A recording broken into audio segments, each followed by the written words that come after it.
morning, all. Can you see a small green patch there?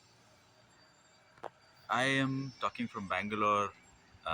Literally, it is the heart of, I would say, one of the oldest part of the Bangalore. I'll just take you through. Uh, this is the from the terrace of my apartment. Can you see? Can you see this construction happening? Right. This was once a year back. I'm staying in this apartment for 14 months probably. A year back, this was a beautiful coconut grove, and there is this part. Can you see there is a little green patch there?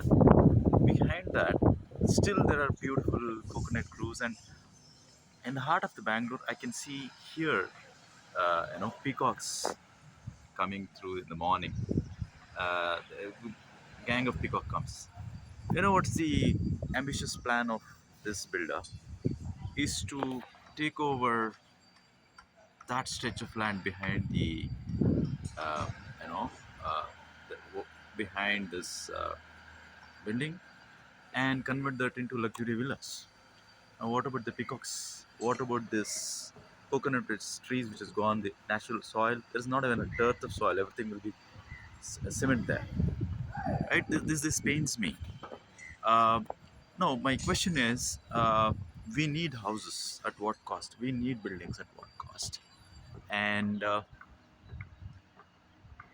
can we not like there are so many people who are part of making this business or who are contributing to it. If I am buying a building, how much of freedom do I have to say that yes, I want a house, but I don't want you to destroy the environment? We can still do it. Do I have that freedom? No, I don't have that freedom. Forget saying that I don't have a freedom of telling which style I should be uh, choosing. Second part is, the builder, does he has a freedom, or what drives him to make this? The people who are all part of it, what drives them to make this? He is worried about the return of investment.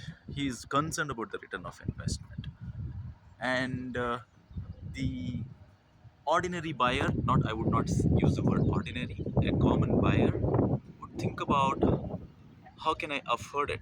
How can I make sure that all the amenities are there? Swimming pool is there, and play area is there. Home, theater is there, and things like that. Is the papers clear? Is the property right? Do I get a EMI? Do I get what do you say? Um, do I get the proper loan? Will I be able to pay? Will my job be secured? Now, what comes free, we take it for granted. The nature is so beautiful and it is feeding us with energy, food, health. We take that for granted. And we pay more attention to subtler things, no, not subtler things. We pay more attention and importance to things like this, right? Now, look around all of you, in spite of doing all these things, look around all of you in wherever, whichever city you are. The most beautiful building is just a box, and it is not it is just a glorified box with some glittery and shiny objects on top of it, and then look at this box getting constructed. It's all boxes. We live in boxes like a pigeonhole, right? So this as an architect, it concerns me. And is that all we capable of as a humanity? Is that all we're capable of? A, we are not doing any good to the nature. B, in spite of destroying the nature, what are we doing? uh, where am I? What are we doing? So let me show you one of the prestigious projects at the background. Yeah, there you see. That's the Tata Promote. It's a super expensive project in Bangalore, in South Bangalore, and all that it does is a twisted box. That's about it. So what really worries me is that A, we're not concerned about the environment, future generation. How much are we going to destroy the forest? How much are we going to, get greedy about? And in spite of doing all these things, we're just living in boxes, glorified boxes, shiny boxes, and glass boxes. That's about it. And in spite of all these things, um, One is that yeah, I mean, all doing all these things, we're living in the glorified boxes, right?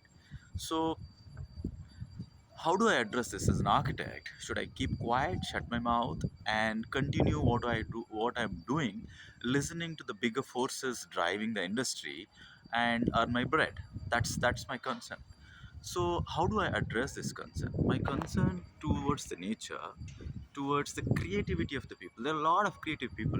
There are a lot of creative architects. There are a lot of creative youngsters who can't do anything because at the end of the day they have to earn their bread. And I want them to push their. I don't want them to hold on to their creativity just about designing.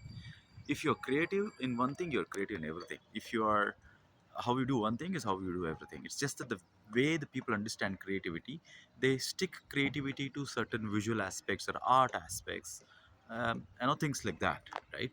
And that's why probably the industry takes architects or even the youngsters with great ideas to for granted as somebody who translates their idea of making money in terms of building and real estate.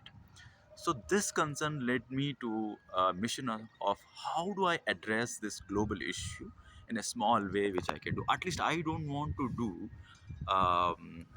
destruction of nature in the projects that I do. But having said that, do I impose? Do I educate? Who's paying me for that, right? So what I thought was the start point of this is a students who are learning architects bring awareness, instill confidence in them that you don't have to buckle down, a, and also awareness and sensitivity that there is the beautiful nature which you don't have to destroy with your boxes.